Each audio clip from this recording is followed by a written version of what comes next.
Welcome back to Potted Living, the show where we teach you how to grow all kinds of fruits and vegetables in pots on your balcony or other small space. A little update for you, my Yezberry bushes are much fuller than the last time I posted a video. That's my Yezberry Maxi. On that side, my Yezberry Solo. My Yezberry Maxi looks fantastic, my Solo not so much. And here's what I think happened. We had two issues. One, we had a polar vortex rip through after a bunch of the leaves had come out and the buds started to form. And I believe I added a little bit too much fertilizer.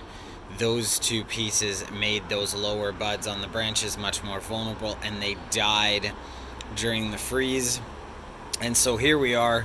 My Maxi always grows up a little bit earlier, and I think that's what saved it from the same detriment as my Solo. But it doesn't actually matter because, oh my god, we've got some berries. You can see one right here. Let's see. You can see it there. Got a berry there. I mean, there's actually quite a few berries growing. You can see on the bottom of any of these branches, we've got berries. But my Maxi, where you get the really big berries, is growing fantastic.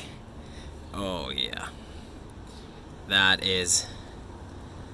Where's the berry? Where's my finger? There it is. Okay. Found the berries. Yep. So you can see those there. Huge. Huge. I'm very excited for these this year. There's probably actually the biggest berries I've seen growing on here. Now, I did catch two little tiny birds on my plants this morning. So I hope they don't eat the berries because that would be very disappointing. Anyway, quick tip on the Yezberries. They grow in almost any kind of soil. So the soil doesn't matter so much. It's got to be quick draining. Again, don't let water sit in the bottom of your pot. I say this on every video. Root rot will kill your plants. They need a little bit of fertilizer at the beginning of the year, and then maybe a little bit in the middle. But if you get a really hot summer like I do, the leaves actually start to look like they're rusting. And a lot of people think that the plant's actually dying, so they add more water. That's not the case. It's just going into early hibernation. This isn't a plant that loves like 30-degree temperatures all that long. It actually really kind of prefers to be, really kind of prairie living, which is not really Toronto in the summertime. But anyways, you can see beautiful green leaves. This is exactly how the leaves should be looking right now at this time of year.